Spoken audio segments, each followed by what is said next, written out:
It's Monday, May 13th. I'm Macy Eglund. We are learning more about a stabbing at a Huntington Station deli. Police say Adelcy Almendarez of Huntington Station stabbed another man in the neck, chest, and stomach. It happened after an argument at Los Lejos Deli last night. The 40-year-old victim is in the hospital in serious but stable condition. Almendarez is due in court today. Well, another huge day in Donald Trump's hush money trial. Today, his former fixer, Lawrence native Michael Cohen, is expected on the stand. Cohen is the prosecution's star witness. The former president's former attorney is expected to talk about his role in arranging payments to adult film star Stormy Daniels ahead of the 2016 election. She told the jury last week she was paid $130,000 to keep quiet about a sexual encounter she says she had with Trump. Only in Newsday, 6 months after cutting routes and stops, Suffolk County Transit is seeking more money. In a recent letter to the governor, the county executive requested increased transit aid. Ed Romaine says funding constraints are hindering the county's ability to, quote, effectively service residents. Only in Newsday, cleanup plans remain vague a month after 16 drums filled with cancer-causing chemicals were dug up at Bethpage Community Park. Northrop Grumman is tasked with carting away 70,000 cubic yards of contaminated soil. In an email to Newsday, the state DEC said up to 8 months of thermal remediation is needed before that soil can be removed. They also added removal plans must be approved by the state first. The Knicks are headed home, looking to rebound from a blowout loss to the Pacers. Isaiah Jackson. They're just pouring it on. 2.5 gone by here in the fourth. Indiana beat the Knicks 121-89 yesterday. The best of 7 Eastern Conference semifinal series now shifts back to MSG, tied at 2 games each. Game 5 is tomorrow night.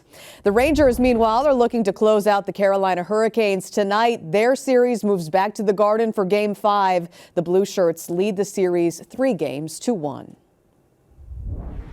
More Long Island schools are using armed guards. Sherry Einhorn takes a look at the controversial effort to increase security. It's a story you'll see only in Newsday.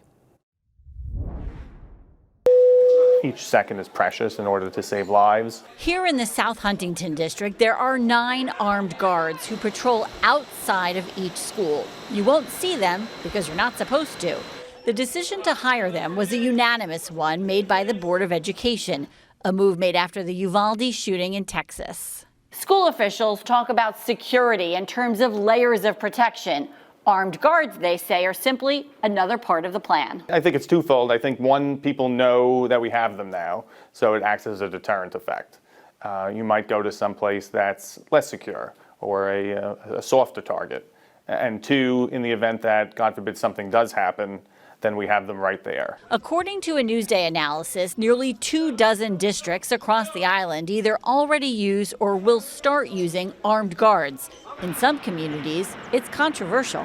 I was really disappointed by the board's decision. Jacob Muscolino is a senior at Half Hollow Hills East High School. He's also involved in an anti-gun violence group.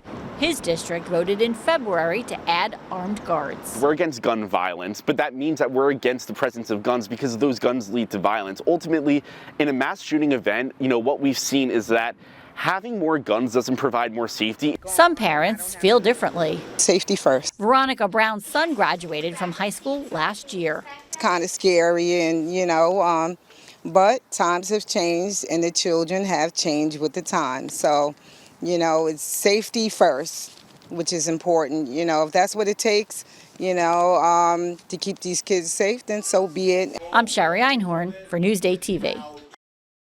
You can read more about armed guards in our schools on Newsday.com. Click Get More below the Newsday TV video box.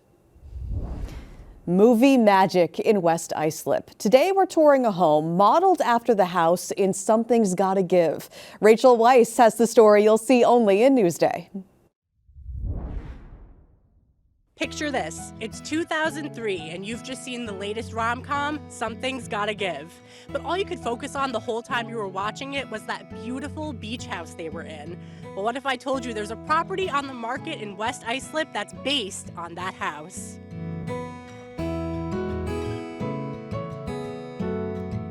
These Long Islanders love to film so much, they hired an architect and a designer to turn their dream house into a reality.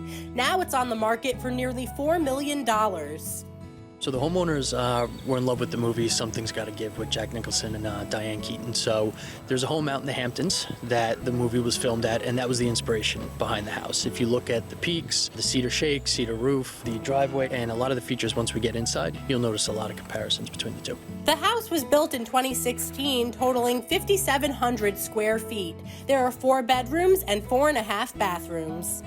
Once you walk in the front door, you'll notice, as soon as you actually watch the movie as well, the dining room is set just to your left, and the back living room is a mirror image of the movie. The overall look is very similar to that of the movie with the white cabinets, the oversized island. As far as amenities go, definitely all the things you would expect in a house of this caliber. When you actually walk through and when you watch the movie and you see those similarities, it's pretty amazing that they were able to duplicate it. So let's say Nancy Myers wanted to make Something's Gotta Give 2. Could she use this house as the set? She could, and I don't think anyone would even know it's a different house. In West Islip, Rachel Weiss for NewsdayTV. It is gorgeous. You can read more about the house on Newsday.com. Click Get More below the Newsday TV video box.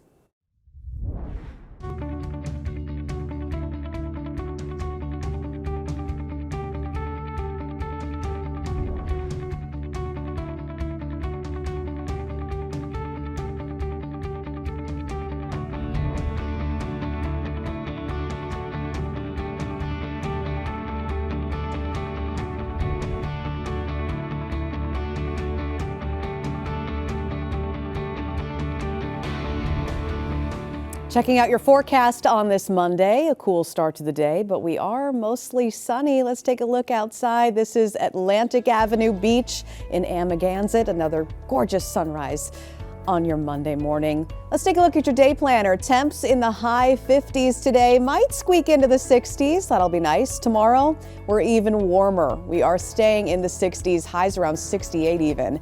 Taking a look at your 7-day forecast. Yeah, that warm trend continues. 60s throughout the week. We do, though, have a few chances for rain beginning on your Wednesday. Long Island weather is brought to you by Fire Island Ferries. I'm Macy Eglund. Thanks for watching Newsday TV. Hope you have a great day.